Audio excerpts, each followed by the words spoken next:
portray this. I don't think we have enough time to interrogate the corruption challenges in our country across various governments. But if you ask what my own perspective is, number one is about leadership. Leadership by example. But when we talk about leadership by example, it's not just about leadership as a president. It's about the president and the people around you. That is the leadership by example, collective leadership by example. That's how I will put it. Number two is about the transparency of our legal and regulatory regime. You see, if you have a public procurement law, that in itself can create an incentive for corruption. Then it means you have to fix that. You have to fix the law. That if you have regulation and laws that would create an incentive because there are openings for people then to be corrupt, then you have to fix the law. So it's also about regulatory and legislation, but it's also about institutional response. The institutions that have been established to fight corruption. What is the level of resource allocation to them? Who are appointed into those? This government passed a very important corruption instrument, the Right to Information, law. Set up a special prosecutor because attorney generals cannot prosecute their own. That's a fact. So set up a special prosecutor and has done a number of things. Improved the punishment for certain corrupt acts to, felony properly, so to speak. And yet, the government is swimming in the corruption in a manner that has not been seen before. This government won elections partly on the back of the corruption campaign against John Mahama. John Mahama did the corruption perception index 48%, his best. He moved to 47%, and then 43%, he couldn't do better beyond that. And this government took over, and then 43%. It just can't seem to be able to move. My question finally to you is, you have said that you are in this to create prosperity for Ghanaians. Yes. Economic prosperity. Right. Are Ghanaians accepting your message so far, knowing the very odds that independent presidential candidates have yet to make even 1% in our elections? They are. But just before I get to that, unfortunately, I'm not here to audit the corruption record of either NPP or NDC. That's why I'm unable to provide answers. You're seeking office. So yes. Yeah, no. But, and this is current, so we should ask you about it. But Samson, let's be real. You cannot, this is not a platform. You know how much time you need. Not that I cannot do that. But right. Let's say this is not a platform to do that. But I'm telling you that I'm giving you a sense of the kind of direction I would want to provide. You understand? You want to focus on the economy. Yeah, but you see, but the point is that you can check my record. I've been in this game for quite some time. Check my record. That should provide you a sense of whether there is anything directly, indirectly, remotely that has been associated with me in terms of corruption over that period. And then also, not just in government, let people go back, and know the person before they start talking about. I don't recall any of the corruption scandals anywhere close to you. No, absolutely, yes. So I was just saying that your final question about whether people are actually buying into the fact that you represent what they need to bring prosperity to them, and you also knowing that this is almost an impossible task. It is a possible task. You see, something, I'll tell you something. People will be shocked in this country. I will tell you. Because, see, by the nature of Ghanaians, it is very difficult for them to tell you what actually they are thinking. I know the famous Shakespeare, there's no art to find the mind's construction in the face. It is more relevant in Ghana than anywhere else. So people are not talking. But I can tell you, let us wait and see what will happen. Because you see, the point is that, number one, people want to move beyond the NPP and the NDC. That's correct. So, I mean, Alan is a clear, valid, and credible alternative. So the third force Ghanaians are crying for. It is when you don't have an alternative that you are somehow handcuffed, you know, and handicapped. That's not the issue. And at any rate, because you want to know whether people are convinced about it. Yes, they are. We have seen these massive crowds that you have gathered at your town hall meetings, and I was surprised to hear that at one of such meetings that the crowds we saw were not members, but they were rather officers, just officers. Such a huge crowd. So where are you are certain that will translate? But where are they all day coming from? Let me tell you one thing. You see, because you have to also do analysis of crowds to know whether it's a real crowd or not. So you have somebody who exists from a dominant party, let's say NPP. Now, the stronghold of that party is maybe Ashanti region. If you have somebody who exists from a party and is able to make such an impression in their stronghold within such a short time, then it should tell you something. Where is the crowd coming from? And I can tell you, the crowd you saw in Kumasi, 70% of the people who were waiting around in Ashanti region could not even get transportation to come. Oh, I'm telling you, 70%. All right, Honorable Alan John. But my last point is that it is because you need executive authority to make things happen. That's why I'm in this game. We wish you the very best, sir. Thank you, Samson. Have a good day. Okay, take care. All right, so that's it. We are special the interviews, and what have you, all packed and ready to go. Your favorite radio station, Hotdigitalonline, whose movement for change led file until Bekaya. Over the weekend, he was on Newsfile, interviewed by Samson Ayeneni Ladi. And Alan Kojo Chamantin has also polled his inventions and how he will be capable to win election 2024. Ever since the Fourth Republic, there has been an issue of a trajectory of a single or an individual who want to go for an independent candidate has been a mess. It has been recorded over the years, and Alan Kojo Chamantin want to break that deadlock. So we will see whether he will be able to achieve that result. In the meantime, in between time, let me quickly jump into action to join NEAT 100.9, and then we have a couple of tidbits before we get back into business. It's Yentianope na Yankoidim Hotdigitalonline and Uti Obi, my technical producer Obi, and Opemi Chechao, and a wonderful section for you this morning. And we say, oh, yeah, papa. All right, so quickly, in about 6 minutes, we join NEAT 100.9. And when we come, a couple of tidbits from the Metropolitan UK news. Yet, bro, na tweet me then son of pay. Forest to a sense, it's so crying. Now we import water. 80 tax now over there, Missy. Only by then. Yes, I'm a man. GNPC. Some from Yenia. And you have any who go and solve the money. 80 emission tax and for so buying a wasso. A buying, in Nipanoa, yet you are taxed that. Yan and the BA, yet you are taxing one. Most of I was a tax to GDP. 30%. You want to move to 18%.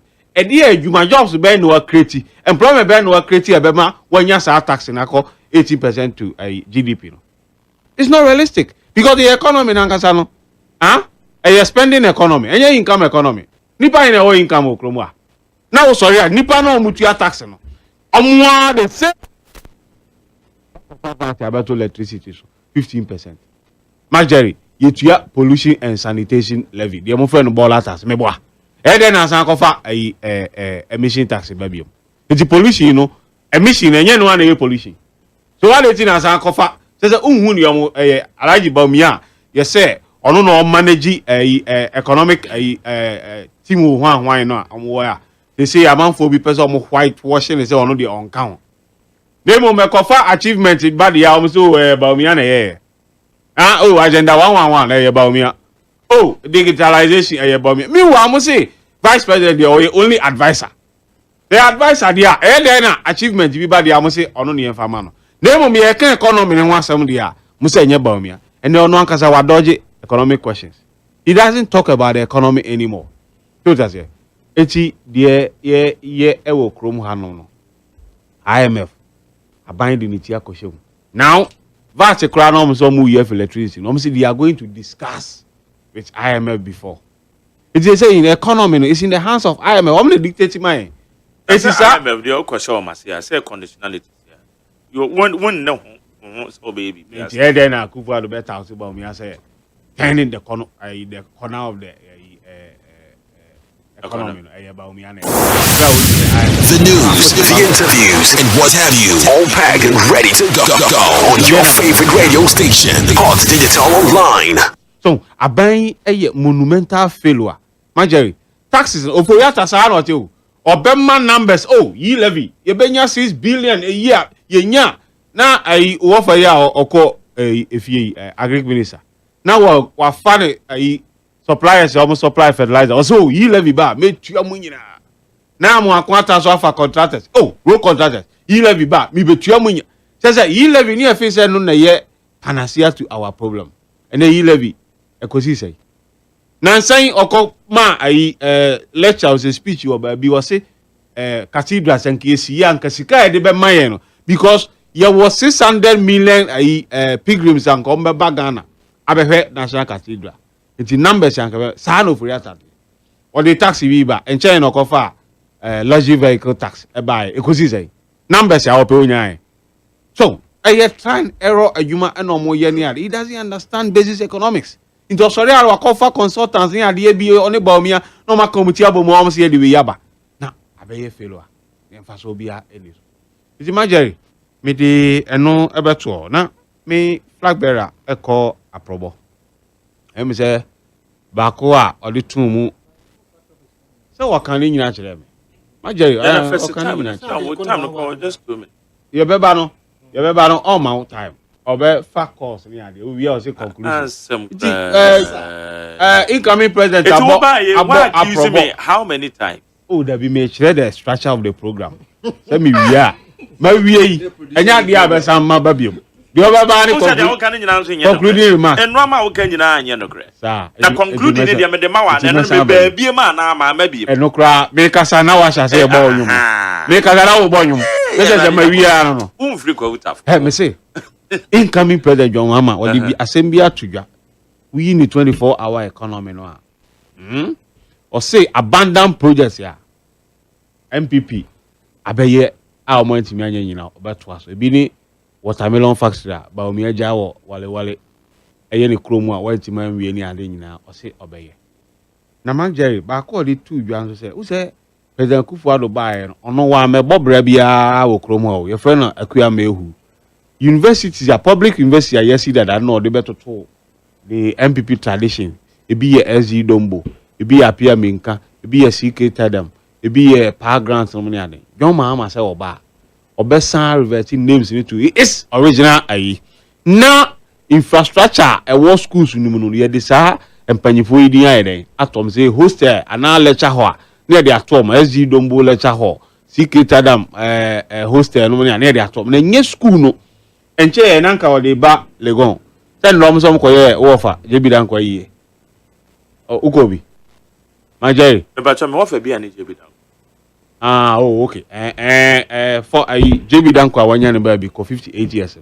sika ba ma ache mafia for say omo koye na yi enra makoye yi pucho yes ye kromo sem kotokuni ade obi amedi di free ni ade sika ba waste of money no we are wasan abeso agu ye say yem krongo ye dey yem kotua tax no we are wasan fa tax ni kro no asa me dey ma SML $100 million wa bra wonye hwe na yeti woni ye hwe okay better say need 100.9 fat Romak. Nana. Me follow me protocol. Right. Let us see.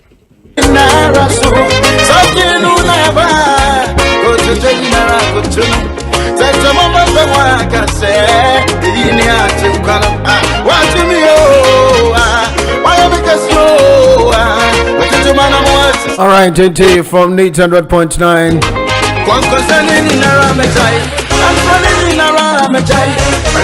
And to pay the 5th of post office in the UK was stop selling lottery tickets and also scratch cards.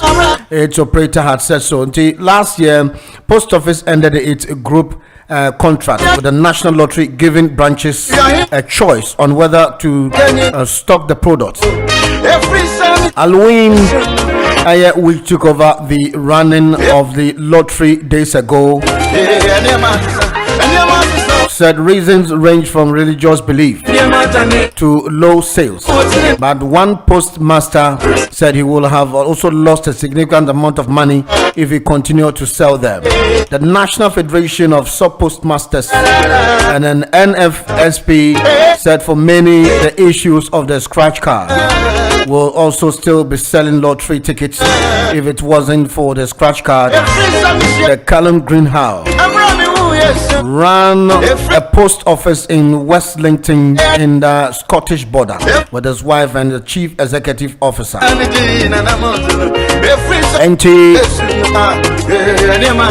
It has come to our notice that the National Lottery handed the post office to stop selling tickets and also scratch cards.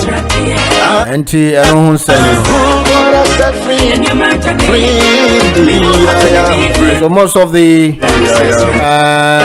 beyond UK and UK, some of the post office and to me and on the scratchers and lottery. Rishi Sunak admits he has failed to cut NHS waiting lists, and the Prime Minister Rishi Sunak has admitted that government has failed to on a pledge to cut the NHS waiting list in England. The Prime Minister said the government had not made enough progress, but the industrial action in the health service, he said, has an impact. Mr. Sunak made his comment on Talk TV interview with Piers Morgan. Cutting NHS waiting, the waiting list is one of the 5 priorities Mr. Sunak set out in January 2023, along with measures on the economy, illegal migration, and at the time he said NHS also waiting lists will fall and people will get the care they need more quickly, but did not set a time frame for achieving that. Until asked by Mr. Morgan, Piers Morgan, if his government has failed to achieve the pledge, Mr. Sunak said, yes, we have. Until Mr. Sunak, a year Prime Minister, admitted, say, NHS targeter, or yes, say, in Kebedu Pempenso, na Bibiabe Kototino, and I'm said, strike na Dientino, when to me target to fairly how you want to implement the structure of the NHS. Until our grant interview, Emma, a year Piers Morgan, Talk TV. Until the Prime Minister continued that I will say to people is that we have invested record amount in NHS, more doctors, more nurses, and more scanners. All these things mean that NHS is doing more than it ever has. Also been an industrial action has been an impact.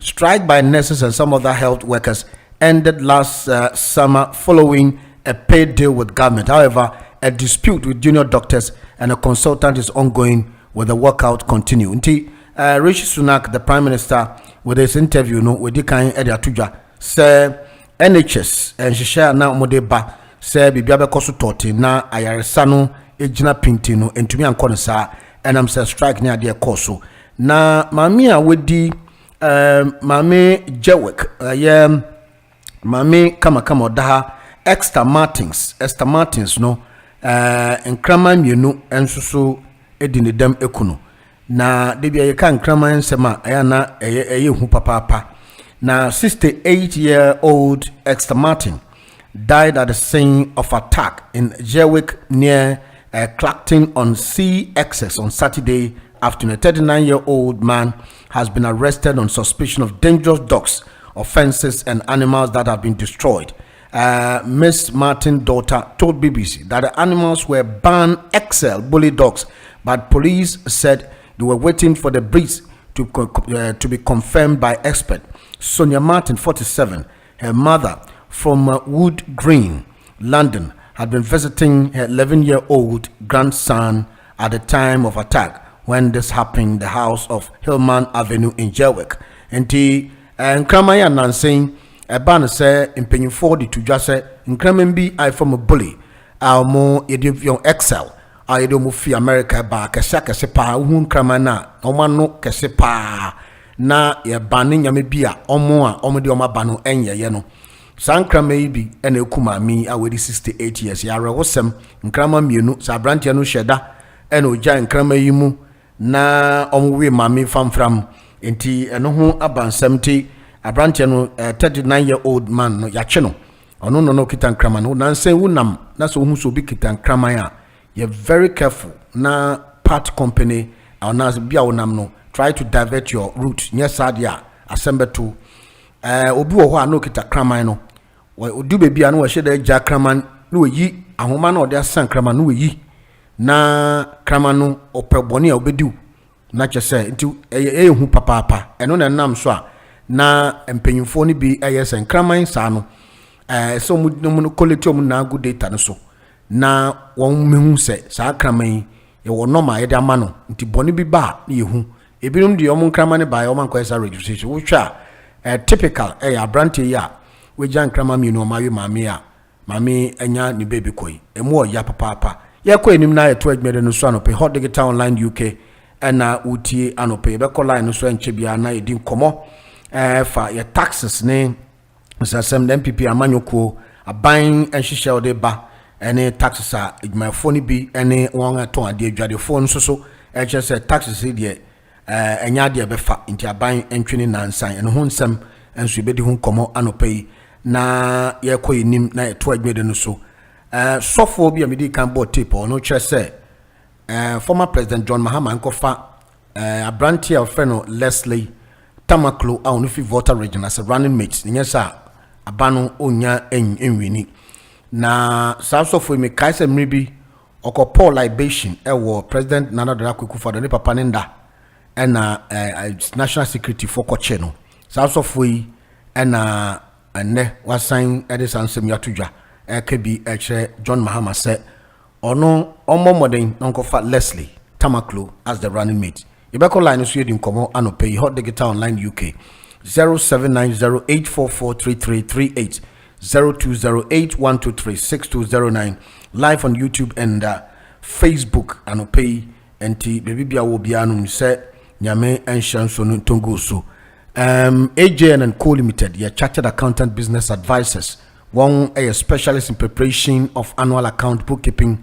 self-assessment especially for Uber drivers for AJN and Co Limited it was 016344 704 95 016344 70495 and 078830 777 742 na title lands are na yenuanom rehable property for eton dan sasia and the man should be in the the rehable West Court Oyarefa ne bono and so fra na onumedi enkomo ubetumi 6-month payment plan wo ho ubetumi no my hihye no wetuatua ne kakranka crap to 6 months I guess asase no man should be in the title lands and no ewo Yarefa litigation free lands into bombodian frere 019 085 33149 019 085 33149 into no ye AJ any reliable property for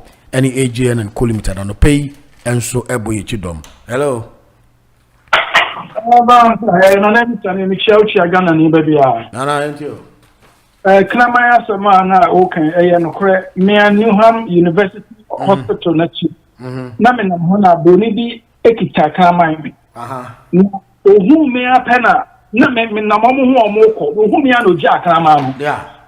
Misako, we are coming in better one and coming. India ni mami bi na announcing na moving of power phones or fair police because who say kwa na share that and when to me come na make a chance so me all right into no or the all man in country be sure that it this age man yeah meaning pa do na come you careful bibi adwembɔne pa no monam kurom afei Ghana ne maame a yɛku ba wa America no yɛsrɛ nyame sɛ ɔnso na koma mu na ɔnka no ho sɛ oba bɛba machine a yɛbɛku no ato nsuo ho deɛ ɛya nti nyame ɛnka ɔmo ho wɔ baabi ɔmo wɔ America hɔ afei yɛkɔ yɛnim no yɛ adɛn na yɛma Ghana yɛkɔbɔ tax so a na de bia pa kɔyɛ problem Just times now, a woman. On say, Enyama echo show kakra, send a na man for cano, Metiasie, because a doom pensua. On say, time now, taxes ne bano. Now, I say, you call him, nothing will come out from woes. And the taxes need or die, do on so near that to Yamabisun. So, all the food for bad, one rare, a man for, able to me, I can say, a biana. Yeah, the papa. I mean, tax and Chinese literature, my, but the be an amount for no full set times, no, more thing. Be an until no Mocassa. You see COVID-19 and a Newham Council, close to 15 roads in Newham. A whole London. So far, every council be almost close to more than 20 roads. At the camera, every child. A new one almost introduce you emission tax. To see, I know, sir, who used to diesel car. I do over 10 years. A day be able to be £15. But also use diesel cars, I did more than we no more ton. Tell them I introduce tax. I would be more problem about it. Who, to Mama Yasi, as I say. Emission na cars that dano. So for you now, a few more banners, so who we call one a kum nipa. It kills you. Imagine a bank cry a chrome has said by 10 to 15 years time, yes, a sarcasm in the aqua electric. If you say, who we call one, you die. Who would a candy bank was on them? The way back now, actually, I discourage you and go for sending a cars at that done. I can see the policy the Bema music way. Only the implications are a one. One of the Sicano Mepiano, a one or more implications are. I mean, issues are the many panel, and if they are Ghana for now, they don't want to know. No university, no pension, young council and farm of bank USHS 3. Yefa cameras, they go a man, and your way, and from Mamunia goes every town be a company rose. Now, say, you introduce us, about no company tower here on fire. About where do you expect government to cost money from? That's now, piano, and one a year, Jumano, at the Mamon, he didn't know what they would get out now. But almost 2 years old, Roma. You see, apart from congestion charge now, you piano, almost have the Eurozone, so and so you look at that, you pay. That's what they have every year, so Roma. And to me, the Obia can not to meet you, petrol, you sometimes within 3 months, Roma, you treat to back 6 times. With the Caribbean and comparing Namuka, he says, the second of us, Munga, and Namuka, so, person bet your task and complain someone in your mind because he had a tax and we need to Nana Missa and Sudiano. Skype into you. I do, Mechawa no pay, Kwame. Yo, Kwame into you no pay. Medasiano pay, Nana Missa, Mechawa be brave, Bushan for Fred more. Me ma me declares me nua ba I hope say ya let na me actual holding me omo mo beba chire nyina no ye bo mo nyina abaso na ba na me start me na ya adwen bebre fa sa emission tax ya omo introduce where I depart from him ye say oye aban na unim o my ma omo nti asefa tax ho eya ade bi e wo fom pa ansa na wo be sa introduction we say no na wa mani panti ase na say wa bodawuro chese obia nim nia etie da mo se wanye ne sa na ubija tumu na fa chiri na say ye hwehwemu. I do agree perfectly because me drive o kromwa and useless I stand it to inner offense and landing na utia emission tax ewo hasi it's a very silent killer utie mayor Sadikana wachachiri mu a so introduce no the people who were against no ultimately ya any pen na between a convince you but what the number of people are emission and I say a fum say free exhaust ebano nipa de ekumomo okay sabi na ye hwehwe say we introduce tax at this time ye were only 11 months for election ye determine say we want to break 8 okay na se sabre unya enye den enkyerɛkyerɛ mu nipa nyante ase ebeto dwana ne afefem kra ne say oh na we see so kra mo je tax wa hu ba bi aga na ni adwente ke say ye penti ade na black ehonu na me susu say aban entrensan it is wrong time and also a friend say awareness and say yes sensitize nipa no ye nyu hu ba bi a e wo say itimi kyerɛkyerɛ mu ye yeah meaning say IMF and she say isan say sabre conditionalities no enema bebre wo mu a omo hwehwe say ne ebe ya ye betimi awide ye tax net na fe revenue mobilization no ye betimi aye na atimi match with IMF okay it is a say no nti but then no so nkyerɛ sɛ wo prepare wo ho say ne na bi kan no me ne ya adwen pa say ye ntena se na ye nkyerɛkyerɛ nneɛma mu yie okay na ye kyerɛkyerɛ nneɛma mu a me gire sɛ Ghana fo betimi ate ase na ne egya the learned people, the level-headed people, radio presenters, tutu kwan ebi di se Kwame Nkrumah tikese. Utu kwan eba a friend say amanone every day unim seni asa emission tax ayekan. Okotena console na chi ya. Sede na ai popo bibi na abo afa wo trimo. Keka nsem ne basa sif say me call Ghana me say from Accra to Kumasi.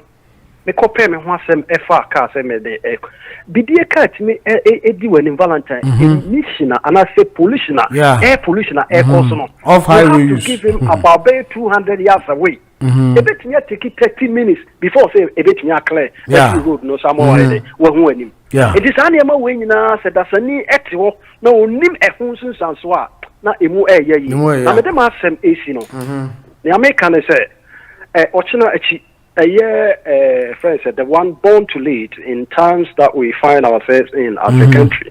Dr. Mahmoud Bawumia was share a Jumadi Biasia a Obama lectures or UPSA. Now we know what Tunidin said the next chapter or trace times ya woman ye base data and systems to change our economy. Ye bebo etiefo nyina so se munya bo trainer fe muntie Dr. Mahmoud Bawumia ne visions ebi mo ka se na a friend say oni akufo ado na ba no by 2 days time eniema e woni trimu bia o de beto Ghana okay na me gidi say ho na debate ne be start okay ya yampia akufo bi nama o toto they are not bringing any substantive policy initiative no direction and omonam no motutu bigum and me ba me twa we mu me ba university hokra no I will rename it I will read I mean how this is that what we want Kwame yeah and tested him say or a failure okay that's it that's papa hello hello Van yeah but Johan here Nanani and you good morning you let your government here they amount for come what me said said many I cut a year to crying any idea. Utu cry from her, Ghana and it look like yeah, copy everything abruptly for you. But you let your yen chroma, and just of the capital uncle, who call Benny, okay, who call Manchester, who call Liverpool. Just a London her. But if you also Ghana, and tell the officer, you just say, Obia said the watch. Before Chrome, a crabia, secra, or Cassidia, a cakitua beer, or the Chinoma Bessunai, a Chrome, and a crafting in our bit. But these are the people who are planting tree or wood cake, and the other was class. And Tiny Power is on Tia, you let now better than what you are here. On Tia, because as I was planning, I was on a running capital. Yeah, said you come, I no. After first name, recently, on campaign, almost spread after 406, you know, in between the M25 in if you are inside the M25 now, but they say Romsu be okay. Oh, but first you see here, you place the car politicians for a position. sika omu tua both two parties no omu be save sika ya di hwe oma ye save sika no de ye. This is what is very important about being Ghana for Kanwasem. Now what jai taxes and because papa one idea the your man one omu de ko the policies. Okay. So we be to me talk moto for check because of the position. And you know, these are some of the things that you know for complaint. If you we got you use it first can okay.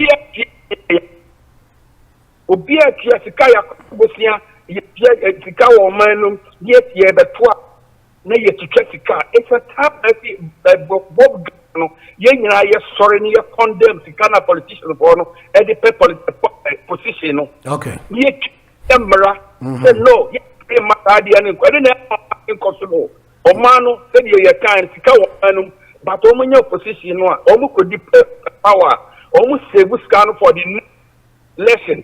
Okay. Say two parties no more ye the NDC for come say the MPP for ye come say yes scan. Okay, yate nana era say and you know just omunyi fio emunyi asom de baba yate.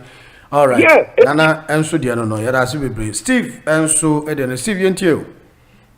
Meso media kakra amacha me nyama mo Ghana UK nyina say yo tell them say wa ko shega maba holidays kakra ye o da minyamba yo yetio anapa bi ha me tie de me nyama wo e ka wo landing ti no anapa me sorry bi a me de to Hotdigital tie de ekoso ho yo yate and am Ghana o se ka me tie Ghana de no so me say na Hotdigital na me da so tie acha ana ofre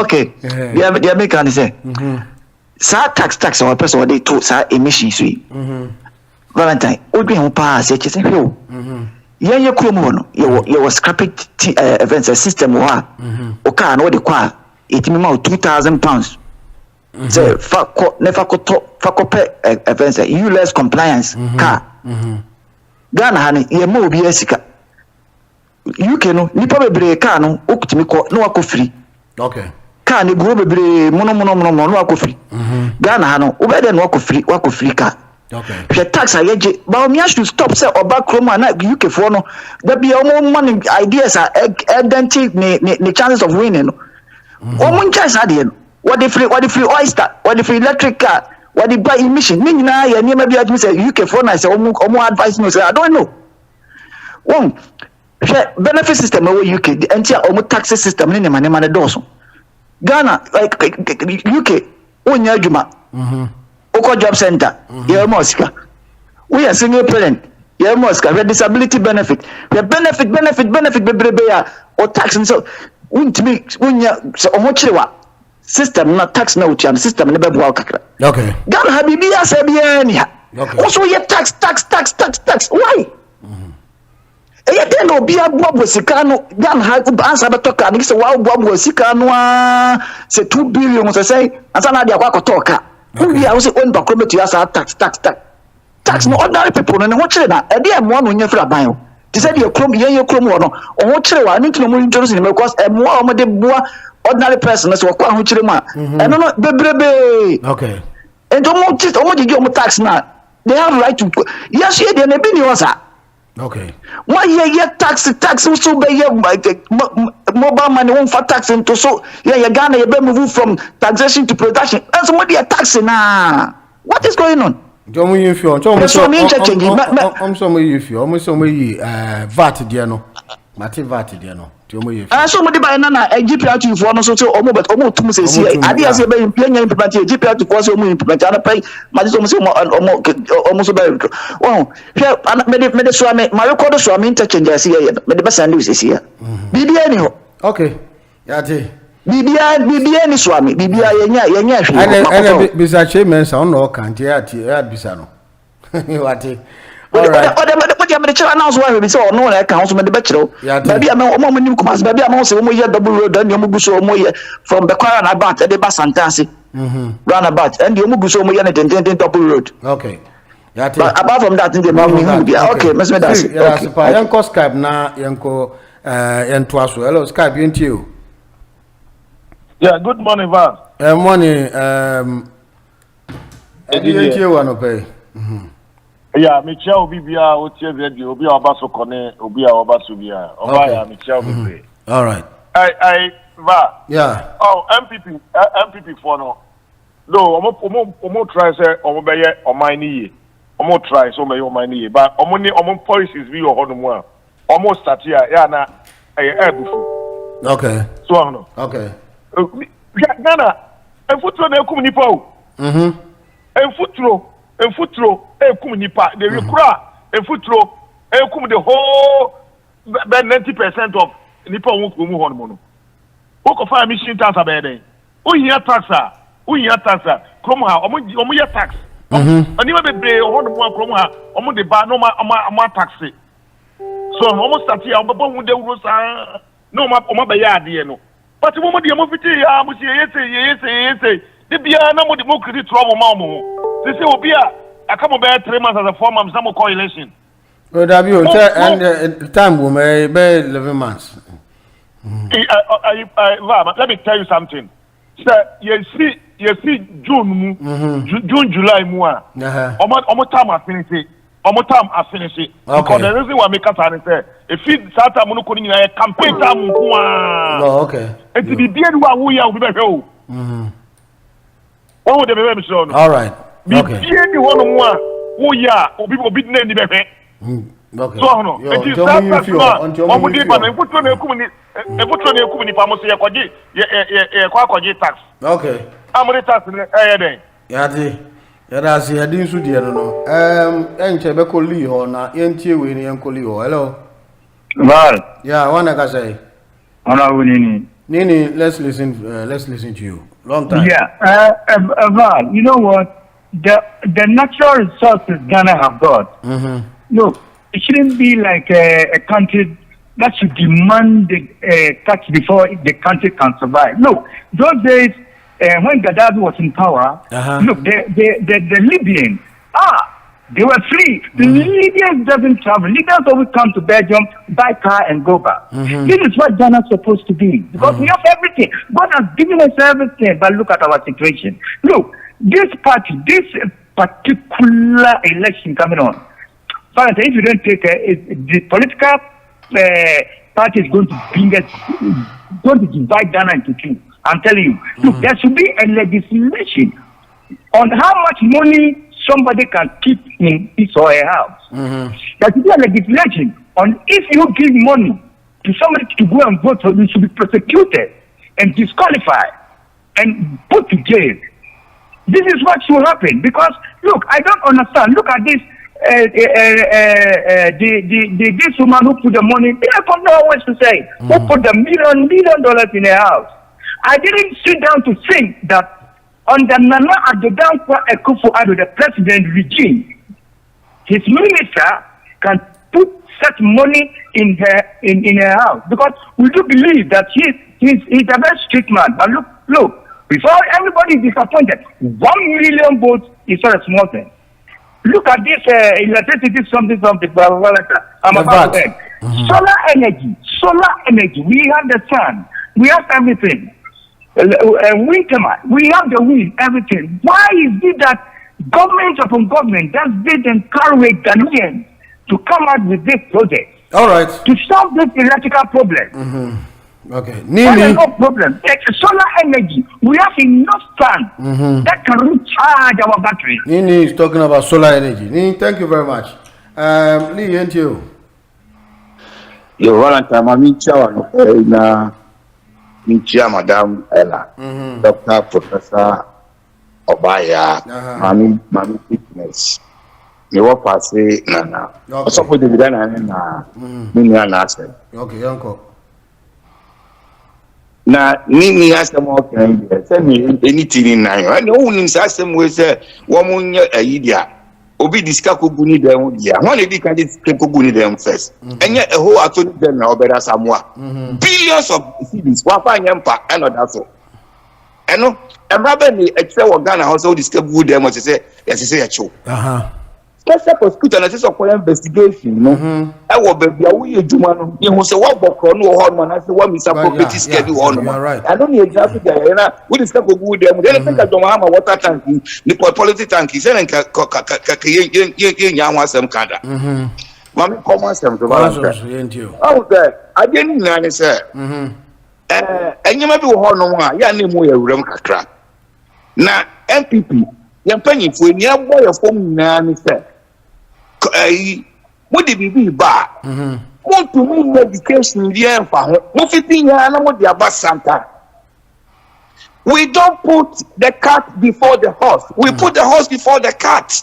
Okay, me carry maybe a term 4th August 1974 I champion say you travel from left to right. Or you add the Tisabel 1 year, you find you find 9 and no, I go and cry. That one,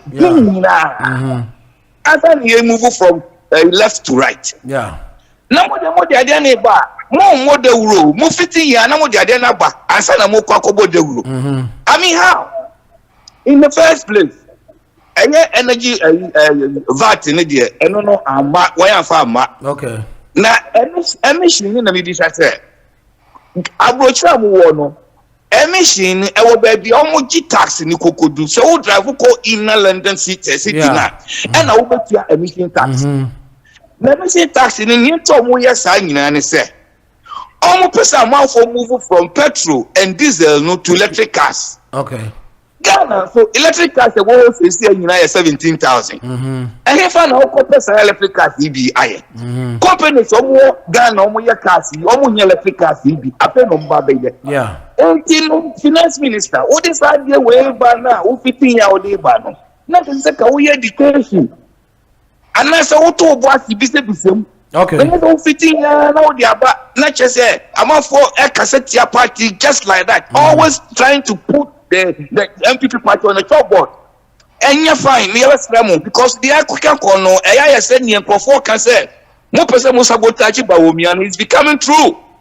We have to say it as it is now, today. We are not going to shield anybody, I'm telling you today. Okay. But we mean it.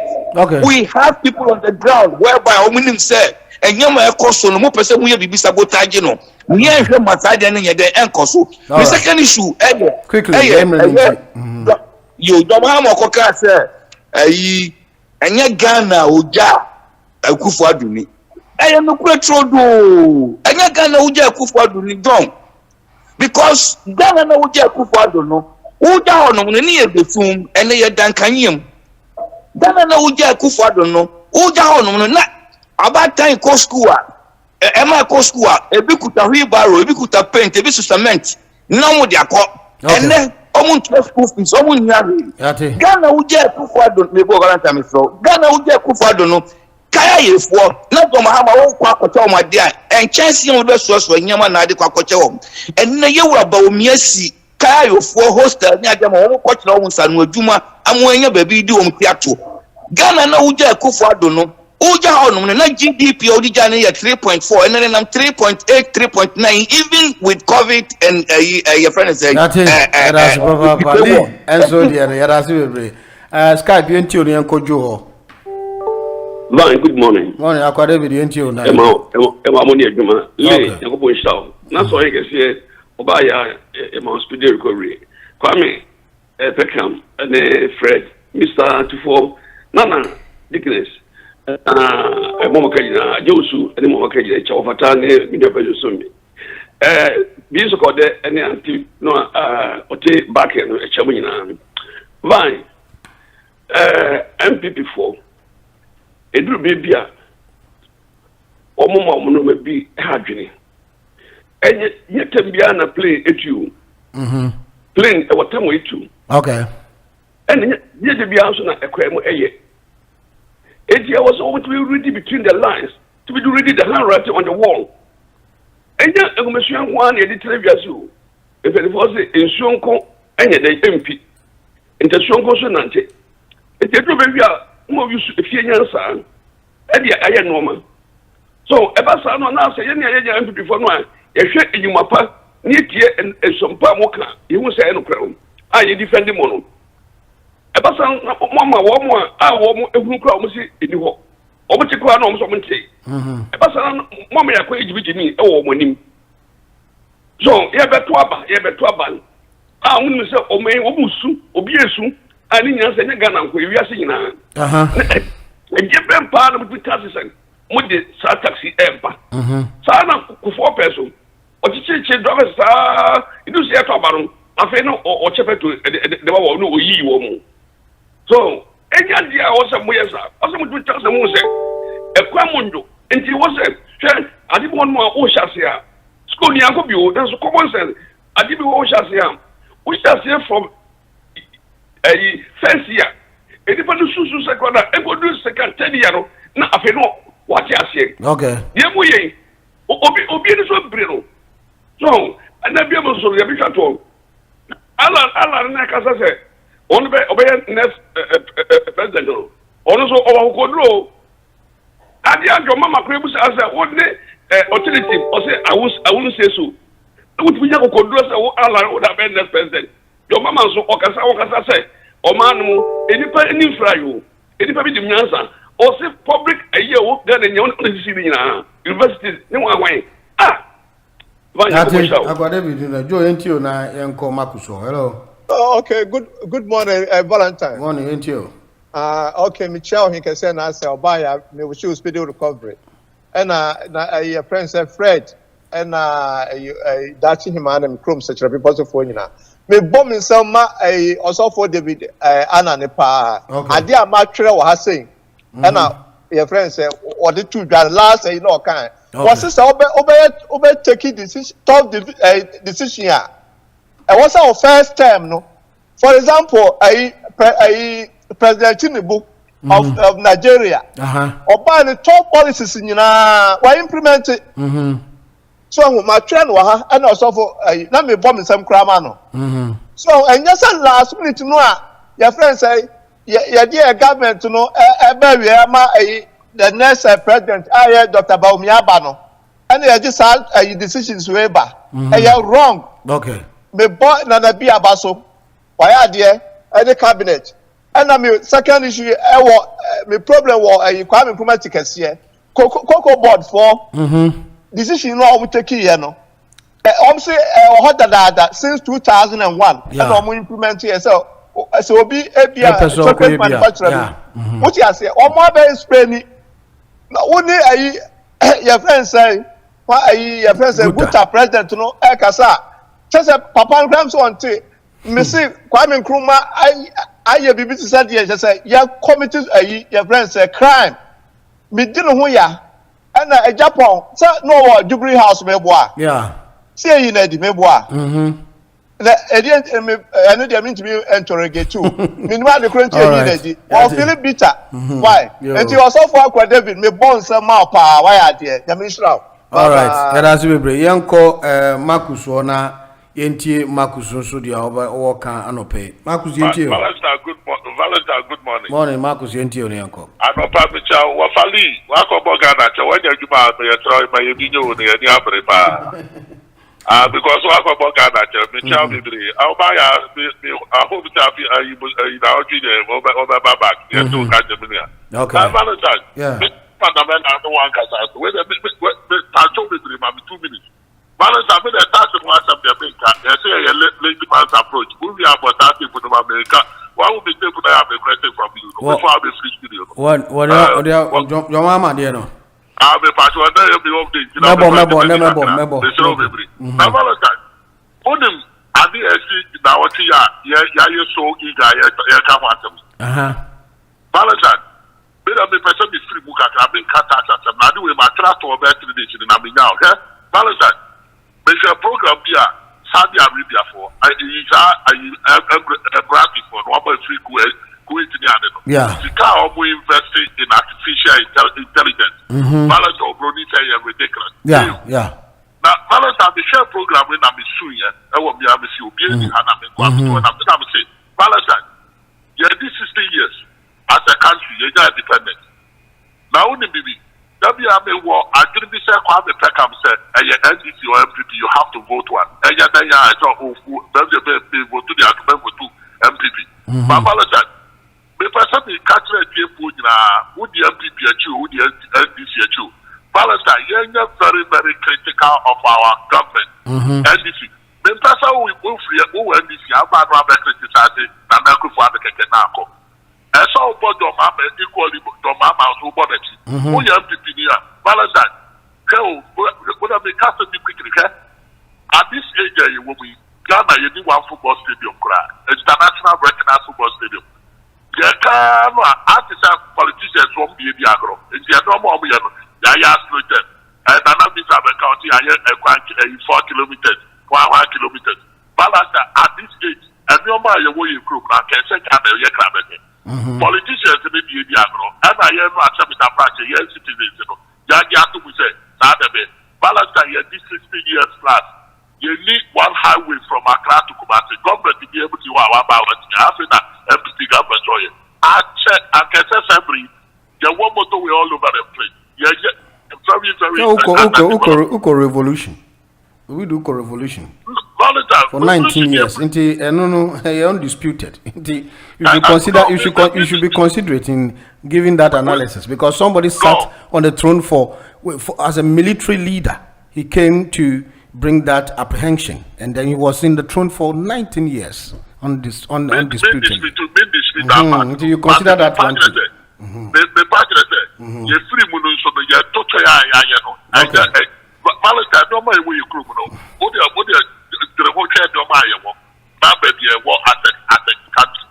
Okay, I don't know. You have to consider all these factors. So when you are saying now, when we send our because there have been hindrances in our political dispensation. So you have to put those things into perspective because if you it doesn't match up. Because we baby, how can we progress? Maybe some good we'll take the 19 years of military rule. Every year independence time, how many years? There may pass anything. And no man, you're passing by your work for your country. Okay.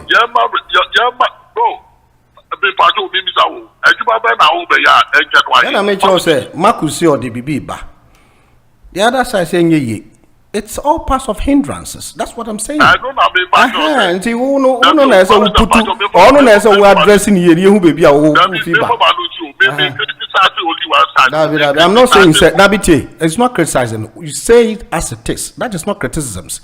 If me, I've faulted, I've said something that is wrong. You can say it, say Valentine. Okay, we want can ye. But don't go around and then say. All right.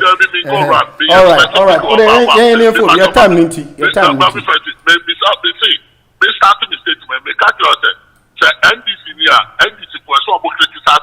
NDC both sides because both sides really can. All right, that is good. That's Marcus Nsudiano. Skype NTO quickly now, and now buy about town NTO buy answer. Yo, Valentine, I don't pay me till. You're also Fred. Mema, and you are no matter for any or buy and about dickness that him. So for David Joe, Kwame Pekam, na name is Sanili no more Mabeka Senina, ne Marcus. Okay. Michel, you can say, your mama echo IMF. Yeah, your man conditionalities. Na abato emre aso. Let's say, only workers of a free enumemo. What the vehicle recovery taxes be at the buy. Now, what the call parliament, a passes Sadiane Sabreno. Then say what the tone change because now you elections move. Semika na niemano edoso bese miensa nine need do numukra and this for a package nyina gunchen 2015 won lose election we ye pa ya and this MPP ye ba mu and I cofa sa vehicle recovery tax no na won e dey ba no in fact na insurance kra won ye say insurance won be raise insurance bo to some percentage be a driver for bufu ye papa. na election inti wanted to change. Okay. That was smart. That was smart. Na ene year sebio hwede wiase aye na NDC for the economy boyechi wabra won nim baby efre na owura mahama enam na okikan some say tax you about the tax way ba about the tax way ba about the tax say no okikan some rather no sabre na MPP aban owura president yes row ye pa start taxes no amode ba no montwini nyina ansan okay montwini nyina ansan if say yakasa bread do say wo hwe sabre ya akrofo yakasa amato atoga na fo asum say MPP fo na abetse o man wa bra hwe enuma ya ekoso na moma eko school free krapo no a won appreciate no sabre wo say wo kofa tax aba na ba umeya no obedi president no e na mugu ne chances na say den mo pese ye ko opposition say die nti kasa ye kasa nyina no enye kasa hunu kwa okay nti muntu me nya smart kakra kra say sabio binu a wanhunu amemmuo na onnimu sebe amemmuo hu suahunu bia na nani abre bobom edi atro so person obebu oman no we risk say ye de oman no ekohye say nipa yi ensa na so ye person onyansa ni baumia ebeto amemmuo no so na enwuma no a ekoso no ye to asoma sebe ekowie ni pom si bre okay ye pamocho mo school ne mo nyansa bebrebe no sabre ye no bi ye nko sa school ni bi sabio sa nyansa no bi a ye ni bi kurapo no a ye kasa se aban betina se na enema papa no amoye no akoso enye kasa sabre mo ne ayeva fo no enko negotiate biom na mo nsa yemra mo samra Fred nso de no enti we na enko ban ya hello Mr. Va, good morning. Yeah, Kwame, enti quickly. The chair for Kwame NDC Greenwich. Yeah. You hear Scout, Ghana hear Scout, taxes run an idea by Nababwa. Because we share project and an A, we share free education here. And to the media, the free Sababwa, the tax and the Nana, Yasrawa, Menya, Mapmonye. Because you hear Scout, let's see you, Musunia, when I also hear your ma. Abema ni pape hunu so ba e no so abewa from the tax ni de no mo yere mamuntie ya baje after so the toso no ba omia so wona ezo be kasa ba lecture dey say munimi so ya ade but why mistake atro di e man na do your opportunity Ghana for buafu say lecture na ba be no oh 1 million per constituency ama nso mo o yemfa nhye nsem we dey edwuma ma oh, but so is sika no ho. It was all the I'm function sem. I'm function. I'm sika no wo. O che be ko constituency. Omo de ye djuma ma, wo hia bibia no de am sa no mkai. 1 million no na election 2020 o ko di kuma. Zia no wo say no, zia wo de yare say bombardment and I say amu ni hwia mbeka. Za no mpesa mu kire. Ba ye de me catch Yura Mahama 3 weeks ago or Balandi on business takun for baba be shia. Wa ko China on business takun for ko US. Me ne o ka say na no me call Ghana me see me ko hu plastic factory bi ava na e ma ko fa ne ma bi ti say bo num ne rubber jari ne but I was so impressed with him. And Ghana, funeral, especially Kumasi, take away boss in your mind, you know, even where the near my mostly for China. I didn't even know that they can come and do the plant in Ghana to manufacture all this stuff. You know, 24-hour economy, no, they open our say. Wow, we just see all your way, you know, all the finish it. Now, so this people a factories in new man. Sabi ebetimi employ Ghana youth o ma be bomb pay wo landing han ma say amafo the 20 pounds they da one sabi or mo for mo yi e da ko Ghana and the girls from over who could do you don't have to use perfume to say so your boga there be and na who tena ba ma mo just like that and the features for color what do you say sa red go green on the akra bi okra na also opesi kro ma no se be ma dem Eti Yero Mahama ba obano. Va, she because much Kofi Boakye or raise or retire or earlier retirement here me no say. Waba the NDC. You wouldn't say the debate here. I don't know when people for shaking because this man was entitled to be IGP. If the police man can now or more a service no na ya to trust him. The man knew. If at the moment unless you any other convert to trust him to no the intimidate NDC because we have somebody who know insider. I don't know now the woman no my said the econo. You were born out of violence. I feel musuro. So me so mo chum mo free ba o mi. Ba me here say ba ya yentio ya to nka che na yenisa ho ye yentio. Hello. Hello ba. Ba me to nka yentio ya to nka. Sorry, no me meet you me. Yanko pa do me ho ye pa. All right. Yentio. Man tena kiye kata na nka me nim se madofo do so sa. Cause ni be including you na me ntimi ansa afede na ma pray. Okay. Yo, yada nyami asisa tunka.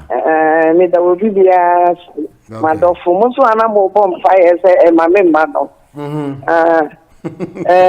Only go fire top on fire bone mama money mo go. Na ma for block o. Oh yeah. No my you mo wa come mo ready for pa. Never say that until the bones are rotten. Sure. The be me can say me has a supporter or fan. But we almost so that me yam ye. Me can yes me na me nice one boy me no me manom me manom ma ye the any PP the papa party e ba power. Okay.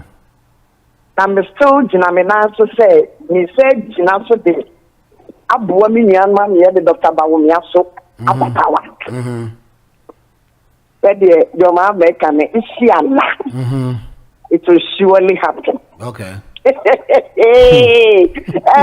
are very many. You can say la nyan kwada kwa peka Fred akwa David why me can make that why one more me number in half frame ntimi say o ma chiledo chimi na ma mi dikres that him ma dey ya kwa dey say me nua ma no kla me chimi ansa wo mo course no ma bre na ni nyina mu dey afeda ma obi ya evane yeah. Kofi Boakye beti NDC echinchi MPP for hope na le Kofi Boakye no anya adwuma mamo mo power no ani e pa mo 1 million votes e dey na Kofi Boakye otimi ye Kofi Boakye na ye balloon wa enka mo che power who use ni ye nyuma bebre intimidate Asante region and to the same Asante region na mo intimidate ye no ye vote to China region na Kofi Boakye no ni ho na be na Kofi Boakye resign Klati we need become a break na momo party na enye attractive enti mo hu sakna man kura na baby no pa mo sakna man na be kai ho yen we have the man Valentine yeah ain't you will be back can benefit some from Ghana say aha Valentine we see ya na benefit wo kuro mu ha that you we ya juma me yet to what I bet so no, now too much so. And she said, what you must say, now what task is no. I work piano, yet the bishop or two are buying to Usika. Well, then I said, there be our council at him. And yet, how's it benefit to me one whining in our land? And yet, you might. And you many be a can way. Kwa yawu mesi kwa yawu carpenter kota o board ya wo bank no bibia na wo do fast when you na gu bottom so the na me nya be ma na me say kan yeah na wo you have kasa abanye bibia am benefit be na tell so wo da ayi wo ti fie mu na asase da twa nu adi abode ya ne bank benefit be na tell so benefit be na tell so wo so le ya wakopo akoyi nam when you be able to find the beer still near the idea benefit to benefit ya higher was our opportunity maybe now when you are shocking listen to yourself no one the cassette landing for you don't know the landing for in the map of me action na landing for about me the landing for you are very powerful and think I am about me agility here you would be say you are na same kuto and ye dey ma ba wo me Na joma homa na waba mo pa na budi na chi. Wo se yem fa sympathy. E mu man. Ana so abrofo na de man. Wo se yem fa sympathy. E mu man. Anu chi no se na UK. Communicated. Yem maba wo mi adwene ha. Adwene papa na wo tie wo omai mu ha na wonya bi ka no. Eno bi ne de ma Dr. Bawomia. Nti dia ye ka ne se. Minya be meli kukodu for be kan simbi. Enye economy na mi ja ho ma. We na mi ja ho ma kufu adojo ma menye wani. Uko education free. Bibia wuji ni free. We yile benefits. We no maje benefits. Bibia wuji ni free. Na wuvie e de yakoma IMF. Echa education. Wa education minister ma scholarship. Ama wo mu kwatena America. Eko school free. Jena na opoku ajima. Na hie nipa etibrem na wo bre. Echa yampa. Ena hiefo ma egu school dem. Dem TVET. En kan ye gina so. Yen to fish into. Cost of for ye wo matuma. Magazine for ye wo matuma. Na me di we teacher for so. Teacher for mama gene na se nkuto se bin pregiasa. Mama nkonuma refisuo. Enne John Mohammed ni betina hoka so obesi dan amam. Won the Western region ahemfo. Ana odada mo. Edemu begina parliament. So obesi dan amam. STS Creative blog betman so antofo. Ghana bought $350 million as a compensation. The same person, that's how done in the Wafrasland. That's how the sick, that's how the Dadamu. Think twice. Now the air can say, Yawama, Ubeshi, Umita, Ukuada. Hello. Hello, good morning, Valentine. Morning, Nana, I had to say. Yeah, I'm not doing my effort. Meet down with Busa for. Okay. My sister, we courses, yeah, and my sister Senior, me wafa, and Fred Aqua David, me sure be a suit. Yeah. Nakaka maker, Miss Revolution, Akos were Ghana, 19 years, the whole generation, you know, like Akola started during the revolution, you know, now your work, Wanko school, 20 years, the whole generation wasted. Oh, then I make educated. On our competitors, so you know, Europe and now say, oh, baby, I'm not competing. And now, my team at 2023, Obi to make a catch will be say 21st century. Me and me, no, I buy no anything from Abba, I would this mom, homosexuality, I would say, oh, yeah, drones, sir. About the usual manufu. I mean, what kind of, you know,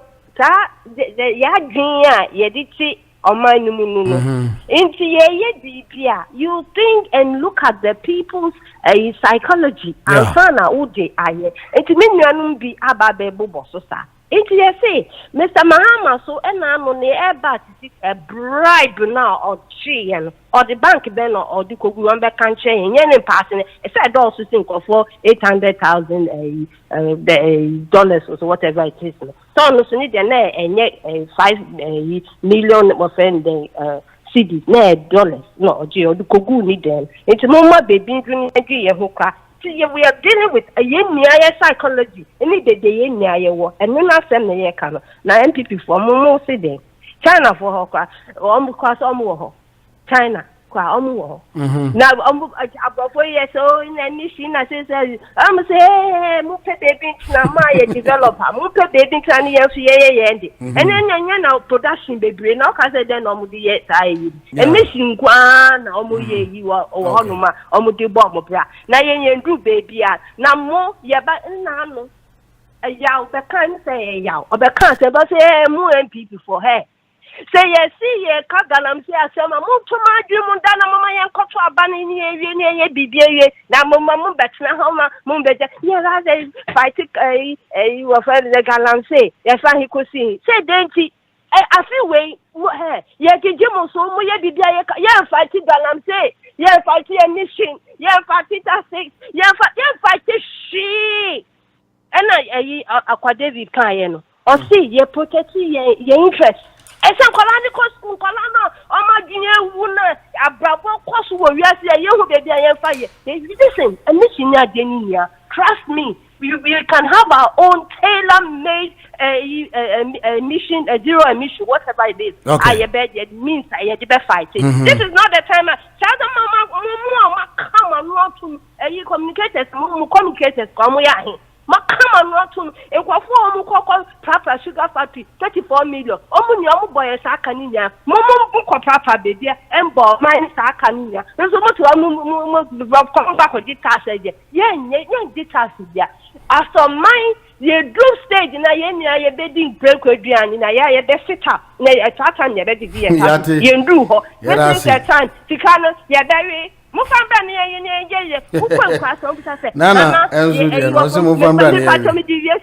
second. Nana, yes, MPP for normal, yes, or ampa number. A honey, a corner, Nati 1 year, Juma, Namusan, breaking weight, and I'm most saying. No taxes, no she. No taxes, no she. Hello. Jenny. And I'm from you. Yo, taxi once a man, me basso. Union program now. Minion Kwame, a free Minion Kwame on Tubi. Meneno, any Cantada, a cancer taxi. But you will never be or you will be out and then you know the Fatae. Nino, not some now cannot, Mitiase, education no any more, Mitiase. Minimum, would you also say you have a 12 benty? I can't time say I have a 12 benty. You can say your improvements are you did ya, and how do we know not doing that? Okay. Because I said, not the word African or near African, you put into you have been bonny, you have a 12 benty. Anything at the papa or 1 man, yeah. I have a 12 benty. It's a dear a deal of mine over Cosomaya, yeah. I am a fear of being condition a year now. Okay. Oh, now you're not yet a baby drop. If it is Lee, can say, I am a yapasa. As I'm a question, I buy me a Tosaba, Umia Bania, the other. And this is for a out to me, yes, communication. They will never say that word. Obi anywhere on person ba omiaba ya to abana wie odi Canada Japan ko jina ya to wie Canada watini ho ase obi anywhere obon pa ye se ma ba omiama eni ti ya fa tax we na tax we yen ti won se mbom se ye dictate gofo no na ebi an se na obi di odi ni ho ase den ojina radio so oni Kwame ni se mo kan nyina obo UK Uber UK now call you to me as a musia by Yakoto Kanakre, now boy. Oh, and Tissa, yea, can't see Unia, Duma Cross, Unia, Duma. Say, I can't see Krita, some emission, also, health, a real exactly, any Nipan Kasa, about cancer. Cancer baby, yare cancer baby. Yeah, no so feel. You know Fritania my. Yeah, we are right. You know, I was here to be educated and crop follow. Not the obesity tax now here. Why they could no park it? Now buy and okay. Many years can I am femra. I'm not for you who did and no ekogui. Yeah. And you want to say or quite a better. You better me actually and one free side and any tax. And you know that education no na ya yan Trump say and so to kakra bi a fa nipa na ekum nipa and from fa na ekum nipa sani amani nyina ya pa ayi abai who is the Germany past 5 years no mo brandi diesel car all the cities ultimate travel diesel car Trump sukra no omo use Euro 16 Euro 16 or almost be a friend add blue. Okay. You will be a friend add blue. Okay. I know the car diesel no. Say they are tough here. You could tell be oh, Nana J line no. Okay, Skype you into your name. Hello. Hello, Skype. Okay. I'm saying Skype no into me on Tianka. All right. Anti you remember Musa Nchebia. Nanaje line kati yada wasi nanaje so say enye say election year ntino wo the tax ba untumi famba but they say wo chechire mu kire onkofo na omote ase nti nanaje yada si line no ntumi ngina so nti enche na yenko ni manopre Have you all packed and ready to go on your favorite radio station, Hot Digital Online. This is the place for the consistent music you've grown accustomed to. 24 hours a day, 7 days a week.